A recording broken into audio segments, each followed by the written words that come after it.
Director of Product at King, and now heading up a new mobile games company called Snowprint Studios. Hi, I'm David McCarthy, not on the list, but I work at a Japanese developer. Does anyone know where it's come from then? I work at a Japanese developer called Cybird. I've previously worked at Choudri and as a game journalist for Edge and Rockstar.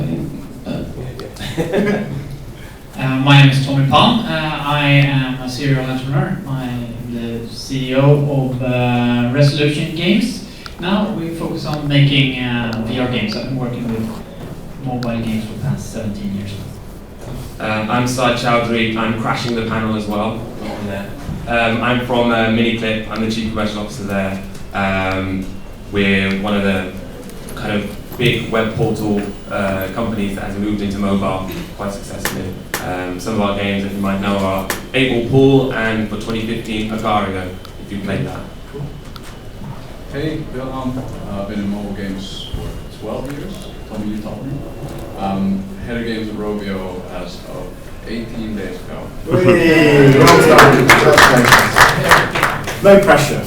No pressure. Okay, so I've thrown a few questions in. I'm trying to make it interactive. So first of all, I want to say, Paul came on stage, set the tone and did really well, and the mobile games market's worth somewhere north of 30 billion at the moment, dollars, which seems quite good. It's effectively the biggest part of the games industry, certainly it's been the biggest growing. So the question is how big can it get? And as a side question, we see obviously a number of games now that have been billion-dollar games. Sort of Saber Star have them, King have them, Machine Zone have them, Gung-Ho, etc., etc. But there are people saying we can now have $10 billion games. That's Neil Young and a couple of the guys at Slush said the next thing is going to be a $10 billion game. So the first question is, how big can this industry get, and how big can games get, individual games? You, young man. You in the pink. Hard to say, right? I mean, can it be several? Can it get to several trillion? Who knows? But if there's any part of the games industry that you could actually have a $10 billion game, that would be mobile. Yeah. Just because it has the fundamentals right, things can actually spiral virally out of control in this industry, which they really can't in any other part of the games industry. I want to say. I think one of the questions then is what does a $10 billion game look like? Because I think it looks fundamentally quite different to some of the things you see right now. You're probably going to replace another service, maybe a messaging service or some other social service out there, social app out there, in order to get to that point. Because you basically need to take on another type of competitor than a Candy Crush or a Clash of Clans or somebody like that in order to get to the $10 billion mark. Okay. Is there anything to add to that? Or go on this side. Okay, Argue. That's why I'm here. In 10 billion, what are we talking about? A year? No, basically Neil Young came and said we're in the era of the $10 billion game. That's his Some of the franchises might be $10 billion already. Yeah? Yeah. We don't know. That's true. That's the thing, right? Apparently says they know, but do they know? Do they know? That's the thing. There could be money anywhere. There could be money everywhere. Okay, fair enough. Yeah, one of the things we don't track, Chris, is probably some of us don't realise the value of ads actually. Ads can provide a very, very good revenue stream for developers now. And there's some developers out there who don't even touch the grossing charts. Yeah. Well, earning a very, very good living just through that. Yeah. So yeah, definitely I think we can get there. Okay. We all want to be, right? That's why we're here, right? Go on, Anson, you've got a new game. Your $10 billion, is that your break-even rate? What are you going for then? Yeah, definitely. And I definitely think that we can have a $10 billion games. I guess the biggest question would be if we can, like we said, can we have a $10 billion a year game? Wow, right? I see you just knocked it higher. Fair enough. Okay. All right.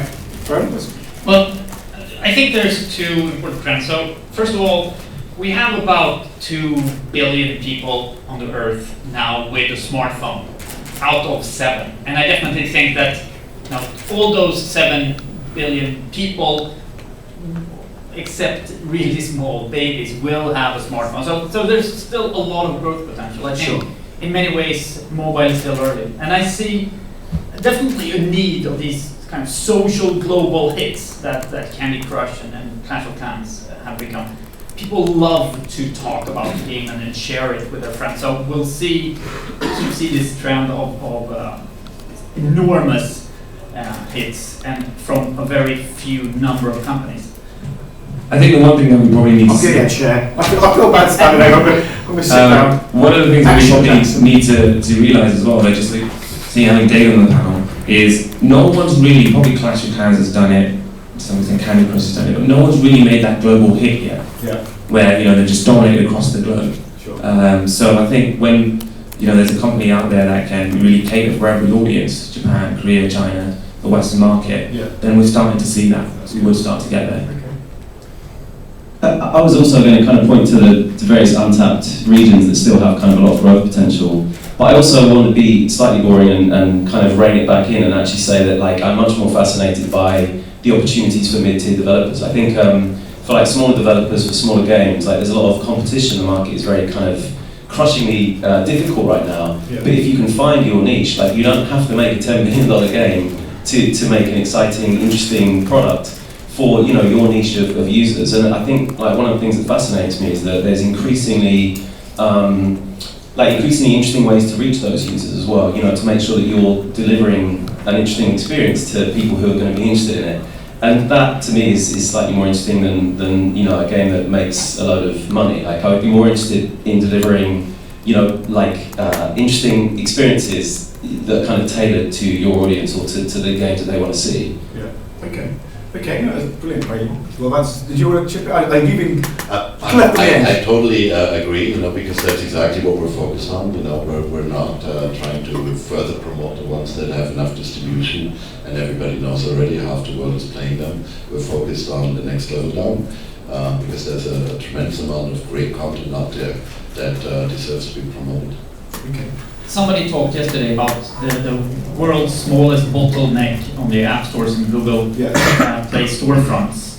And I think games journalism has never been as needed as it is now. Did you hear that? Games journalism have never been as needed. To find those gems, because there's a lot of really great games out there that will never reach the top chart, but still be... Still deserve an audience, I mean, so review on that a little bit. There was a lot of talk last year about how 2015 was going to be the year of mid-core. Everything was going to get more serious and like you're going to have to add more depth. Did that happen? I mean, it seems like the games that were the top of the charts in 2014 still at the top of the charts in 2015. I mean, John railed against mid-core yesterday in his Petri Kutcher, but do you see that happening? The games are getting more mid-core. Or is it actually still the casual audience that's making the money? Difficult question. You touched on it a little bit, David. Yeah, I mean, obviously the Japanese market is slightly different. Like the ratio of what I would call kind of casual games to maybe more in-depth strategy style games is slightly different in Japan. But I think also, like I say, like there is this market of mid-core games like can afford it can kind of sustain their existence, justify their existence on a much kind of lower revenue scale. And I think also, as you were saying earlier, like the rankings, the grossing rankings don't always tell all of the stories. I mean, I guess for mid-core games, they're probably more reflected because mid-core games, their revenue is probably driven mostly by in-app transactions. But all of those games, like you only need a small audience and a loyal audience to make enough money to reinvest in the game to keep making it interesting for that audience. Like, if you're a mid-core game, you don't necessarily have to kind of dominate the global market. I'm going to skip what you think, Gone. What's your game, mid-core? It's got a very lovely game. I won't reveal anything about it, but it's very good. It's what we call accessible mid-core. Accessible mid-core. You made a new nonsense term. But I definitely believe that mid-core games are coming quite strongly. And if you look at the top charts, there are a bunch of new games on the top 25 top charts on the iOS US store if you compare to last year, and a bunch of those are mid-core in the mid-core genre with kind of Star Wars games Battlefront and Marvel games that are coming up. So if you just compare it, the casual games will always be there. There's always going to be kind of a need for their existence and those type of gaming experience. But adding kind of those layers is something that is happening and are populating the top charts much more straight up to. Well, I think one of the things that casual games did really well, and smartphone played a large part of that, is get to the first-time gamers. Like people who hadn't played games before and realized, wow, this is a fascinating way of spending time. And a lot of those gamers will transition over to more core experience. So they'll start out with something that's super simple, and then they want to play longer, more engaging things. Or keep playing the same game again, repeatedly.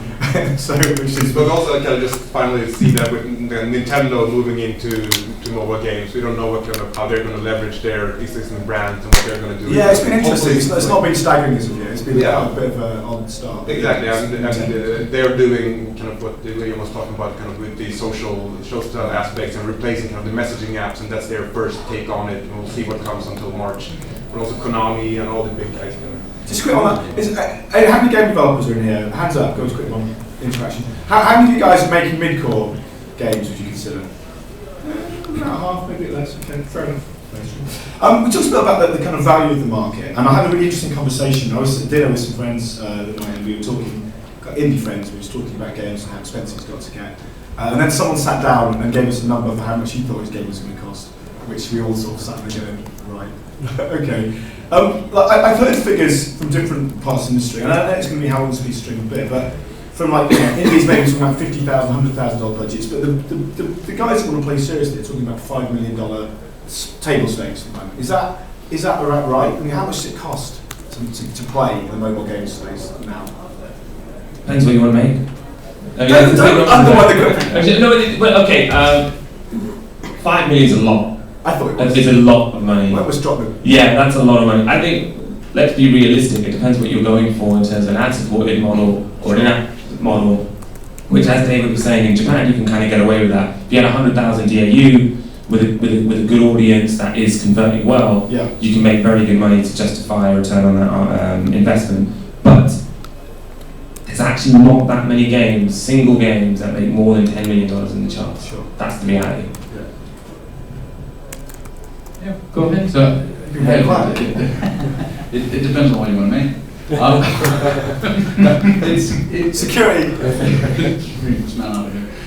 5 million. It's a big number, right? But then if you look at how do you define make a game? Is that was primary UI. It wasn't even that. The UI was a small part of that. Yeah. But like, is it the point where you hit submit to the App Store and no? I think it was running over time. Live I know several games that have live teams of 100 people. Yeah. And if you run those over years and you start adding that up, all of a sudden 5 million is reasonable. Naturally, those games need to be quite successful to actually sustain at live. I mean, they've raised investment. I'm presuming that you've got to have, you've got to say you're going to challenge the big boys. But I'd hate to say that you need to put down 5 million in order to achieve some success. That's not the case at all. So what is the minimum? Okay, fine. Yeah. So the way I see it, I like historically I had much more success in keeping game teams really small, few people, and rather have longer calendar time in order to finish. And the smaller team you have, the longer the less the cost will be, much more efficient to make something happen. So, I mean, you don't have a big live team unless your game is successfully, hopefully, or you have very stupid investors, I guess. But also, I think it's interesting to talk about not only the cost, but also kind of the team structure. The cost is going to be different depending on how much you actually pay for the people kind of who are doing the work. But the typical range, I would say, that I start hearing more and more is probably around 10-15 people going for a year. Maybe a bit less, maybe a bit more, and then hitting. What's that? Is that $500,000? Is that $1 million? What have you got? Well, depends, right? Who the people are, Who the people are, Depends where they are. Where they are. Okay, fine. Stop. Don't answer my questions. I'll move on. So there was some conversation here, and it's something I want to talk about as well. Like, esports is a big deal. It's one of the new blacks alongside VR, and what's going to be really exciting. Where do you see mobile fitting into esports? Obviously, Paul at the start, he had two very interesting options. He's got Vainglory on one side and now Clash Royale, which is awesome. And I'm obsessed with it on the other side. So, like, is mobile got a big part to play in esports? Is esports going to be a big thing this year for mobile? I definitely think so. It's just a matter of time. There's going to be a lot of. I mean, from the traditional gamers, a lot of them have PCs, but we're seeing a lot of new markets where PC is not such a big market, and for those, it's one of the areas where esports can be really big. Yeah, I mean it's about providing the right content. I mean, like Agario, for instance, it's one of the most watched things on YouTube, had a million subscribers within like a few months of launching it because people love to do let's play videos for it. And there's esports teams in between League of Legends matches playing Agario. So, you know, we have that on mobile. I don't see why if we had a good feature in there to kind of push that kind of content to them, then it can happen. But I don't think it really depends on the level of quality and skill required. I think an esport requires a lot of skill from the gamer, and that's what people want to watch, right? I would disagree with that, and I think like one of the key things about stuff like esports is if you don't do it, if you haven't done it, you don't know, you don't understand why other people do it, and so it's difficult to predict what, you know, like why are people watching that? Why are people playing these games? Yeah. Like, surely I don't play these games, so like it's not going to be a $10 million market or whatever, or you know, the game's not going to be a $10 million market. I remember on the way home on the train once in Japan, like there's a kind of genre of TV shows late at night on very minor TV channels. I don't think you can talk about that here. Yeah. Well, but early. Literally, they just show people playing pachinko. Have you ever played pachinko? It's like a fruit machine. It's you press buttons and it just goes round and round. Terrifying. There's a whole genre of TV shows, and people like the screen like just shows a load of reels going around and somebody else playing a fruit machine, which like requires almost no skill. And I was on the train home, and some guy was watching this on his phone. And I was like, oh my god, like, you know, there's a huge market for people watching any kind of old crap on their phone. So like, you know, esports is absolutely sustainable online. 2016, a year of any old crap with your phone. I'm just saying, that's Japan though, right? So I mean, we've all got to take that with a pinch of salt. Okay. All right, I want to skip on from Rachel. So because I've got a few more to get through. So there's this other thing which is apparently quite big now, which is this VR thing. I don't know if you know anything about it, Tom, it's probably your space. But you know, obviously Oculus has now been out pre-ordered, and apparently, despite its astronomical cost, it's sold out. But still, at the moment, it's the Gear VR, it's Google Cardboard. Those are the systems available at the moment, and you know, they are selling. I mean, the Gear VR did go really well. I think we reduced the price down. So how central do you see mobile into the VR future? How central to mobile games will it be? Tommy, you've got to say something. All right. Well, I think a lot of trends are pointing towards mobile and portable, and so I'm very excited about mobile VR for many different aspects. One is the price point, which is extremely much more attractive, obviously, than what we have on PC and console. But I also think it's very important to say that, you know, we're starting to see VR hardware right now, but this is super early days, and I don't think 2016 will be the year of VR. It's the year when VR is starting to happen, and it'll take a long time. It's where mobile was when I entered the market in the late 90s. It took time for it to form, and WAP wasn't what we all thought it would be. I don't think VR will not take that long, because a lot of the things that was preventing it right then was payment mechanism and those things that now is more standardized and is actually working. Okay.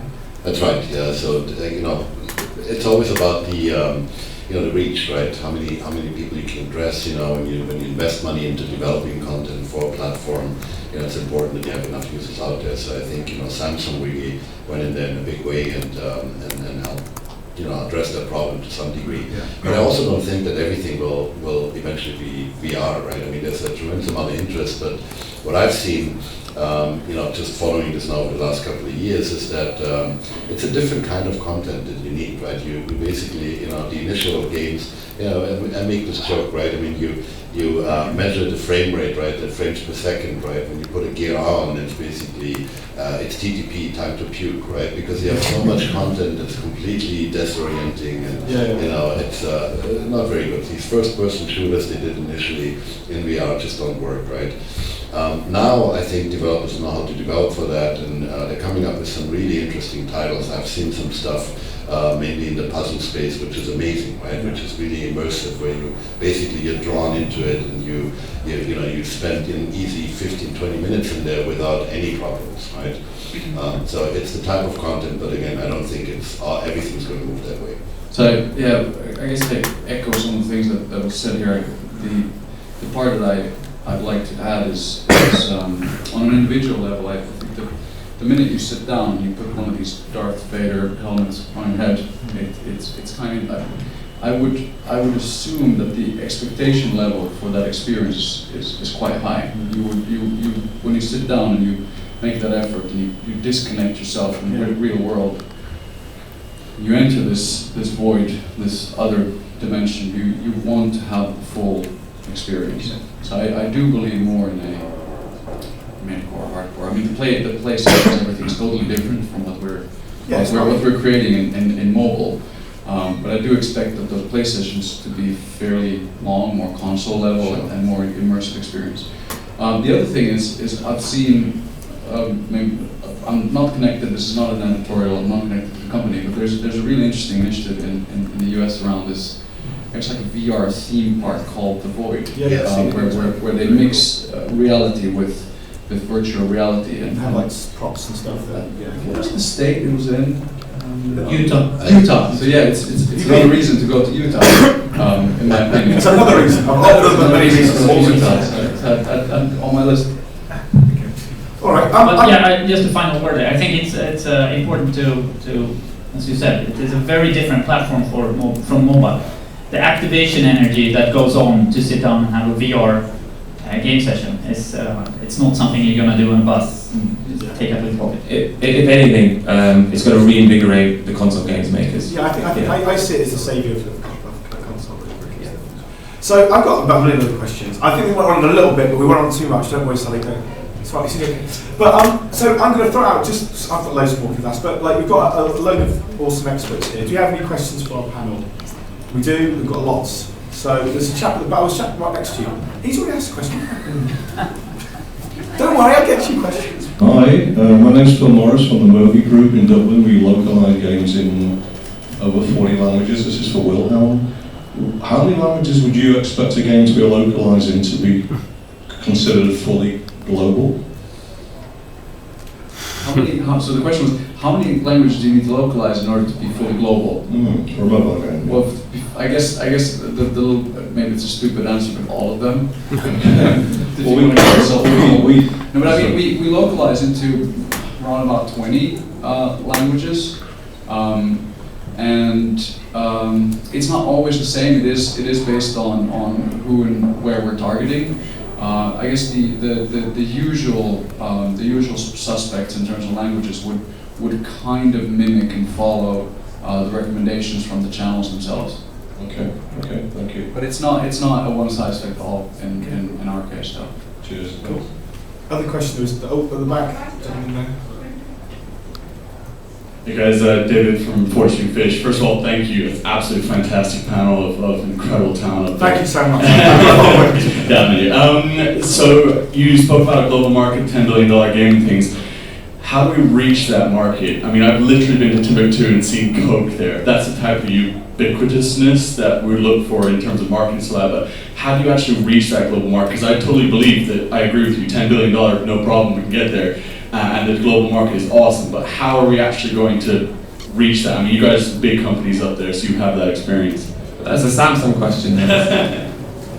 Well, we can potentially help there, yes. I mean, it's definitely one way of gaining some distribution, but I think this is actually more a question for game developers to figure out how do you do it? How do you get the word out there?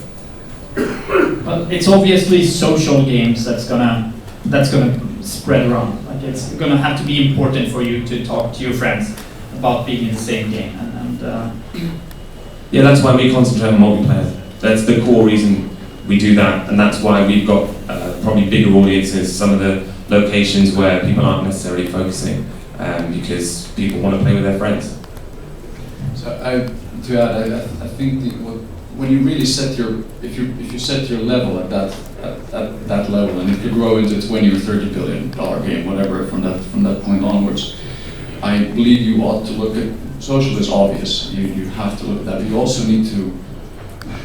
It'll probably be a fairly expensive thing to create, and it'll probably be fairly innovative. If you really are aiming through the roof on that side, you ought to look at combining genres and doing doing new things that not necessarily have been done before.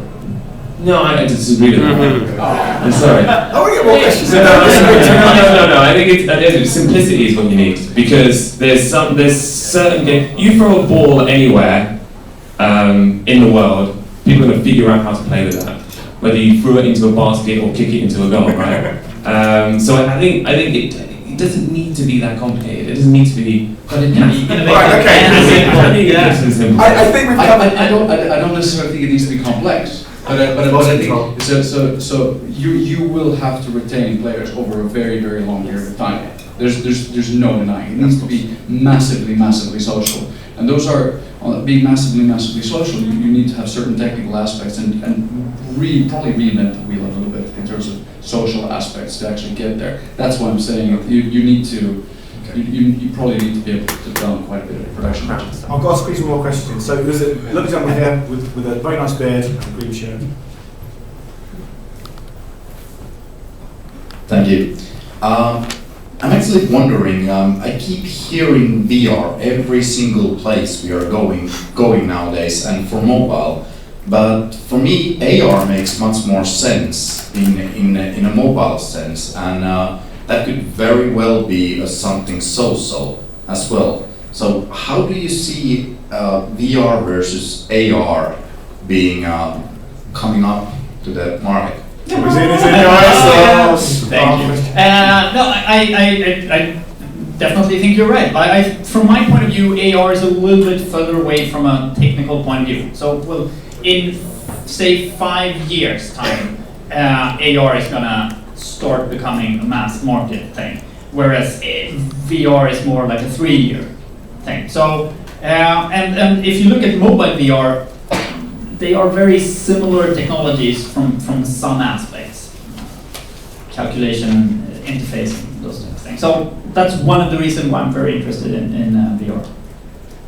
Eventually, I think you're going to see, not maybe all of it, but to largely converge as well to some form of mixed reality technology, holodeck, whatever you want to mix. MR? Coining the term, it's changed. Do I get 10%? Somebody write that down.